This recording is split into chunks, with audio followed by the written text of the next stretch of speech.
안녕하세요. 가치왕입니다. 12월 12일 월요일 국내 시장이 마감되었습니다. 자, 오늘까지 며칠째 시장이 조금은 냉랭한 기운이 이어지는 것 같은데 바깥 날씨도 춥고 주식시장도 참 추운 것 같아요. 그래서 오늘 코스피는 0.67% 하락이 나왔고 또 코스닥은 비슷한 낙폭이 나왔었네요. 0.6%. 양시장 모두 그렇게 썩 좋진 않았습니다.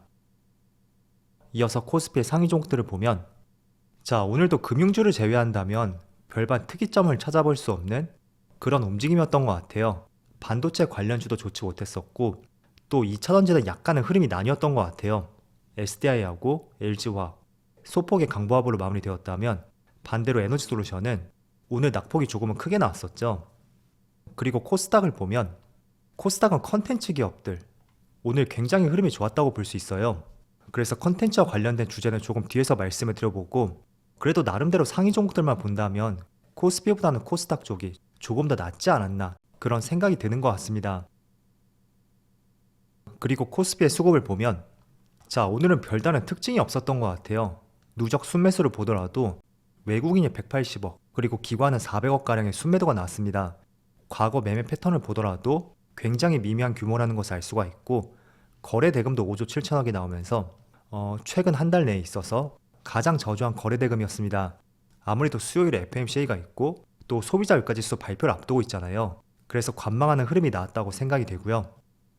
코스닥은 자, 코스닥도 마찬가지로 거래 대금이 상당히 저조하게 나왔어요. 그리고 수급을 보더라도 코스피와 별반 차이가 없죠. 그리고 삼성전자 오늘 삼성전자도 수급이 좋지 못했었고 기관과 외국인의 양매도가 나왔습니다. 그래서 다시 6만원을 깨고 내려왔네요. 그리고 LG에너지솔루션 오늘 대형주 내에서 낙폭이 조금은 크게 나왔는데 그래도 여전히 외국인의 매수가 들어오고 있고 기관 쪽에서 오늘도 많은 순매도가 나왔습니다. 그래서 과연 승리자가 누가 될 것인지 그것도 조금은 재밌게 볼 수 있는 하나의 요소가 될 것 같아요. 반대로 삼성 SDI는 소폭의 상승이 나왔어요. 역시 오늘도 외국인의 순매수가 들어왔고 반대로 기관은 7거래 연속으로 계속 순매도가 나오고 있습니다.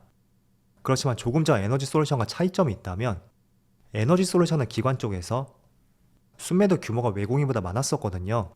그렇지만 삼성 SDI는 물론 기관의 순매도가 있지만 외국인이 더 많다고 볼 수가 있겠죠. 자, 그리고 네이버를 보면 오늘은 다시 외국인의 순매도가 나왔었네요. 그렇지만 연기금은 꾸준히 매수세가 들어오고 있고 다양한 기관 쪽에서도 계속 매수세가 들어오고 있습니다. 자, 이어서 주체별 매매 동향에 대해서 살펴보도록 하겠습니다. 12월 12일 외국인이 가장 많이 매수한 종목은 LG에너지솔루션, 삼성 SDI, LG화학, 에코프로, 위메이드 이런 순서대로 매수를 했고 위메이드를 제외한다면 다 2차전지 관련주예요. 여기 포스코 케미칼까지. 그래서 의외로 오늘 2차전지를 많이 매수했구나 그런 생각이 드는 것 같고 또 기관은 스튜디오 드래곤, CJ 한미약품, SK하이닉스, KB금융 주로 컨텐츠 기업들을 많이 매수했죠.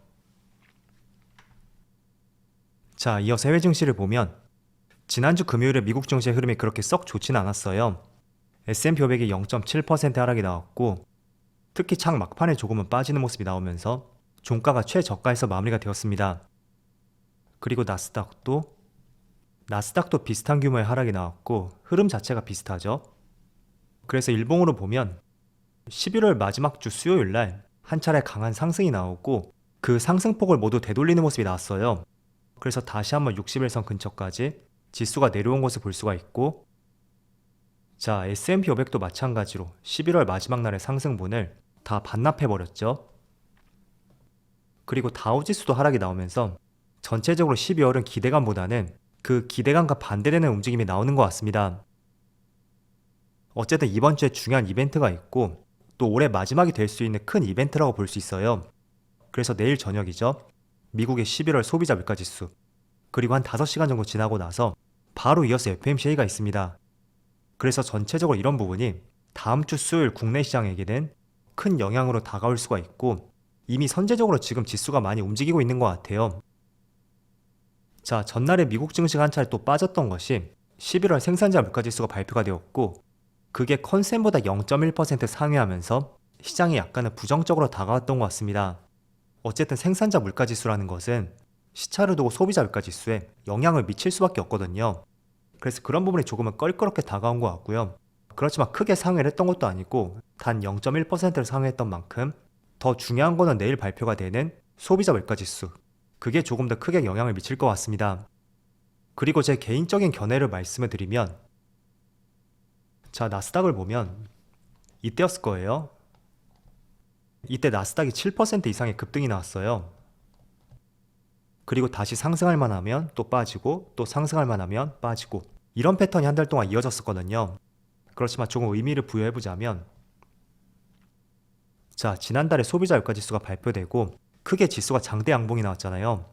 그렇지만 그 봉을 지금 훼손했다고 볼 수는 없는 것 같고, 단순히 기술적인 측면만 본다면 한 달 동안 의미 있는 눌림이 발생이 되지 않았나, 그렇게 생각을 갖고 있습니다. 그래서 오히려 만약에 이렇게 크게 상승이 나왔었다면 이번에 기대감이 있다고 하더라도 그 기대감을 활용해서 차익 매물이 강하게 나올 수 있는 가능성이 충분히 높았었겠죠. 그렇지만 지금은 그런 부분이 전혀 발생이 되지 않았던 만큼 과거 11월만큼의 7% 상승은 아닐지라도 긍정적인 결과치가 나온다면 다시 추세를 조금씩 돌릴 수 있는 시발점이 될 수도 있습니다. 그래서 이왕 이렇게 빠졌던 것을 조금은 바꿔서 긍정적으로 보자, 그렇게 말씀을 드려볼게요. 자, 오늘도 전체적으로 시장 흐름이 그렇게 좋진 않았어요. 그렇지만 한 가지 특징적인 종목이 있었다면 바로 중국 관련주들. 그걸 크게 두 가지로 나눠보면, 첫 번째가 한알령 관련주, 또 두 번째는 중국 위드 코로나 관련주. 이렇게 크게 두 가지로 나눠볼 수가 있어요. 자, 우선 먼저 한알령 관련주를 보면 최근에 한중 정상회담이 있고 나서 G20 당시였죠. 그 시점을 분기점으로 해서 조금씩 한알령이 풀리는 것 같은 이런 분위기가 조성이 되고 있습니다. 실제로 중국 내 OTT에서도 한국 드라마가 방영이 되고 있고 그게 점차 확대되는 것이 눈으로 보여지고 있어요. 그래서 오늘 나왔던 기사를 보더라도 중국의 한 OTT 기업에서 오늘부터 새로운 한국 드라마가 방영이 될 것이고, 또 그동안 국내에서 방영이 되었었던 많은 드라마들, 이런 드라마들의 순차적인 방영을 앞두고 있습니다. 그래서 오늘 오전장부터 컨텐츠 관련주의 흐름이 좋았었고, 그리고 여기에 조금은 추가적인 관점을 가져본다면 수요일날 아바타2가 개봉을 해요.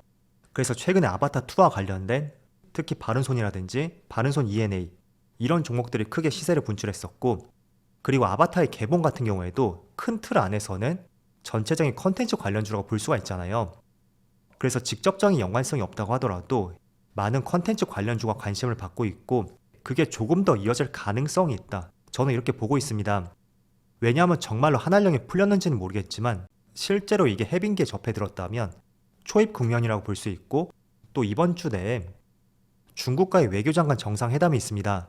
물론 코로나 때문에 화상으로 진행을 하겠지만 어쨌든 여기 키워드를 보시는 것처럼 항상 논의가 되었었던 북핵 관련 이슈는 늘 포함이 되었었고, 또 한알령 해제에 대해서도 어떤 긍정적인 시그널이 나올 수 있는지, 그런 부분도 이번 주에는 이어질 수가 있거든요. 그래서 컨텐츠 관련주들 한번 관심을 가져보고, 다만 조금은 조심할 부분이 있다면, 자, 이번 주 수요일날 미국의 소비자 물가지수라든지 또 중요한 FMC를 앞두고 있습니다. 그래서 만약에 소비자 물가지수가 긍정적으로 나온다던가 아니면 FMC에서 파월이 직접 피복과 관련된 긍정적인 발언을 하게 된다면 또 수요일날은 기술주의 상승이 두드러지게 나타날 수가 있거든요. 그럼 최근에 강했었던 컨텐츠 관련주들, 또 중국 소비 관련주들, 이쪽 업종들은 시세가 한 차례 꺾일 수도 있습니다. 그래서 재료를 내가 이해해야 돼. 이번 주에 중요한 이슈들이 언제쯤 포진해 있고 그걸 어떻게 잘 활용해 볼 수 있는지, 이 부분도 계획을 한번 잘 세워보자고 말씀을 드릴게요.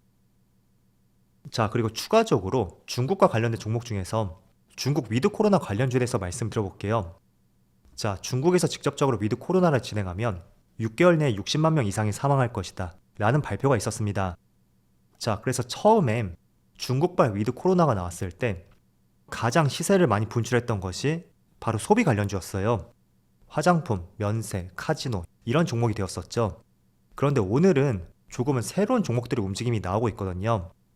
기사를 보시면 중국에서 위드 코로나를 시행할 경우에 의료 붕괴가 예상이 된다는 하나의 기사가 나왔습니다.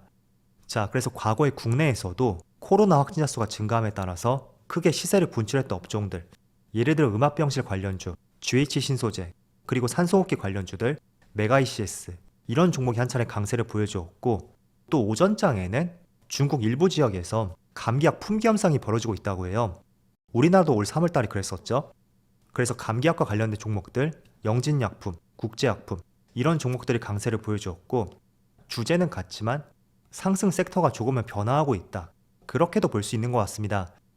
그래서 초창기에는 소비 관련주가 시세를 분출했다면 지금은 의료와 관련된 이쪽 종목들이 강세를 보여주었고 과연 이게 조금 더 시세를 분출할 수 있는지 그런 부분을 계속 지켜봐야 되겠죠. 그렇지만 큰 틀에서는 저는 소비 쪽, 이쪽이 조금 더 크게 시세를 분출할 수 있지 않나 이렇게 보고 있고요. 그렇지만 앞서 한 차례 말씀을 드렸듯이 수요일에 CPI 지수 발표도 있고 또 연준의 FMCA도 있어요. 그래서 그때를 기점으로 해서 다시 한번 성장주의 강세가 이어진다면 이런 종목들은 필히 또 급락이 나올 수 있으니까 시점을 잘 체크해보면서 적절한 대응을 해봐야 될 것 같습니다. 자, 그리고 12월 들어서 성장주의 흐름이 좋지 않은 것을 알 수가 있어요. 그렇지만 여러분들이 보유하고 있는 많은 성장주들, 특히 반도체하고 2차전지 이쪽은 필히 일봉보다는 주봉과 월봉을 체크를 하셔야 됩니다. 어쨌든 단기간에 시세를 낼 수 있는 종목은 아니잖아요. 그렇기 때문에 조금은 긴 시각 속에서 내가 같이 보조를 맞춰야 되는데 그렇게 위해서는 저는 일봉보다는 주봉 혹은 월봉 이쪽 캔들과 이평선을 집중을 해야 된다고 말씀을 드릴게요. 그래서 지금 삼성전자 같은 경우에는 이번 달의 흐름은 상당히 좋지 않아요. 그렇지만 1년 만에 지금 주봉상 22평선을 돌파했죠. 정배열 초입 구간이라고 볼 수 있고 많은 이평선들이 지금 가격대에서 모여 있는 것을 볼 수가 있습니다. 그래서 어쩌면 지금 시점에서 한 차례 슈팅이 나올 수도 있고 의미 있는 가격대라고 생각이 돼요. 그래서 여러분들이 이런 대형주를 보유하셨다면 일봉보다는 주봉을 체크하고 또 삼성 SDI 2차전지도 동일하게 보시면 돼요. 지금 주봉상으로 보더라도 지난주에 한 차례 많이 빠졌지만 63만원, 62만원 이 가격대에서 의미 있는 지지가 되었었고 또 저항이 되었었죠. 그래서 충분히 지금 가격대에서 또 한 차례 상승이 나올 수 있는 시점도 되었던 만큼 조금은 길게 체크를 해보면서 이번 주 수요일을 주목하자 그렇게 말씀을 드릴게요. 자, 이제 올해가 3주밖에 남지 않았어요. 다들 연말 마무리 잘 하시고요. 저는 내일 영상에서 다시 찾아뵙도록 할게요. 감사합니다.